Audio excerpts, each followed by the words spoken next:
भाइयों, कृषि मुनि ऑफिशियल यूट्यूब चैनल की तरफ से आप सभी को राम राम।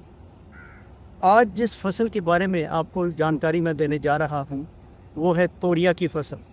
जैसा कि आप जानते हैं कि तोरिया लगाने का सही समय जो है वो है सितंबर माह का पहला सप्ताह।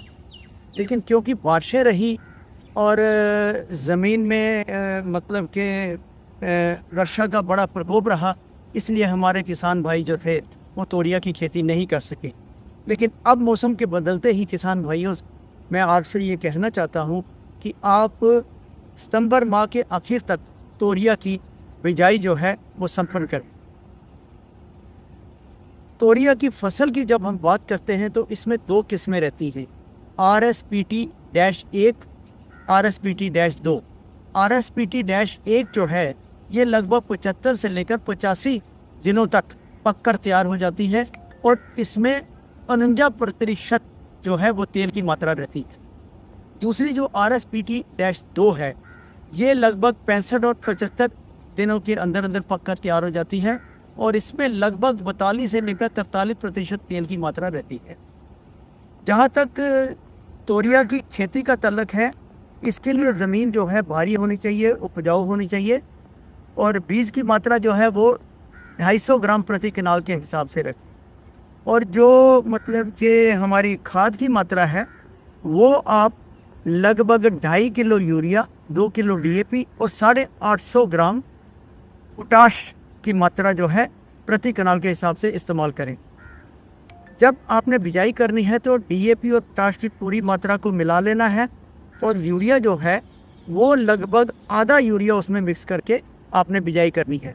बाकी का यूरिया आपने 25 और 30 दिन की बिजाई के बाद जो है फसल के ऊपर मतलब कि उसका छट्टा लगाना है। किसान भाइयों, अब आपने बिजाई कैसे करनी है, लेकिन बिजाई करने से पहले मैं आपको एक बात और बता देना चाहता हूँ कि फसल कोई भी हो उसको आप रोगरहित ज़रूर करें, मतलब कि बीज का उपचार ज़रूर करें। कैप्टान हो या थीराम हो, आपने क्या करना है, 2 से 2.5 ग्राम प्रति किलो बीज के हिसाब से आपने बीज में ये मिलाना है और आपने उसको रोगरहित करना है। इससे क्या होता है कि रोगरहित करने से क्या होता है कि बीमारियों का प्रकोप जो है वो कम हो जाता है। अब बिजाई करने का क्या तरीका है, बिजाई आपने क्या करना है, क्योंकि ये तोरिया के बीज जो है बहुत बारीक सा होता है, लेकिन एक बात का ध्यान रखें कि खेत में अच्छी प्रकार से नमी होनी चाहिए और तोरिया के बीज को आप मिट्टी से के साथ मिलाकर कतारों में इसको लगाइए और कतार से कतार का फासला जो है वो लगभग 30 सेंटीमीटर होना चाहिए और जो बीज आपने लगाना है वो 3 से 4 सेंटीमीटर गहरा, ज़्यादा ना लगाएं।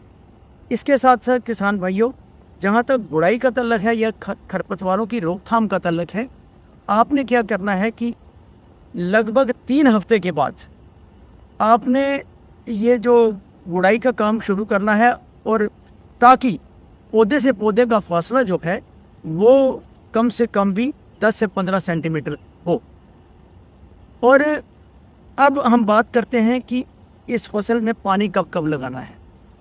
पहला पानी जो है 1 महीने की बिजाई के बाद लगाना है और दूसरा पानी तब लगाना है जब खेत इस फसल पे फूल पड़ने लगे, फलियाँ पड़ने लगे और उस वक्त दूसरा पानी आपने लगाना है। और आप देखेंगे कि फसल कब पकेगी, जब फलियाँ जो हैं, तोरिया की फलियाँ जो हैं वो लगभग पीली हो जाए। और आपने क्या करना है कि इसको मतलब के 7 दिन तक काटने के बाद, फसल को 7 दिन मतलब के काटने के बाद 7 से 10 दिन आपने इसको खड़ा रखना है और उसके बाद जो है इसका जो है इस फसल से आपने वो तोरिया जो है निकालना है। आखिर में किसान भाइयों, मैं आपको यही सलाह देना चाहता हूँ कि अच्छी से अच्छी किस्म का इस्तेमाल करें, संतुलित मात्रा में खाद का इस्तेमाल करें, संतुलित मात्रा में बीज का उपचार मतलब कि बीज की मात्रा का इस्तेमाल करें और सबसे बड़ी बात है कि बीज उपचार के बिना आप फसल को मत लें।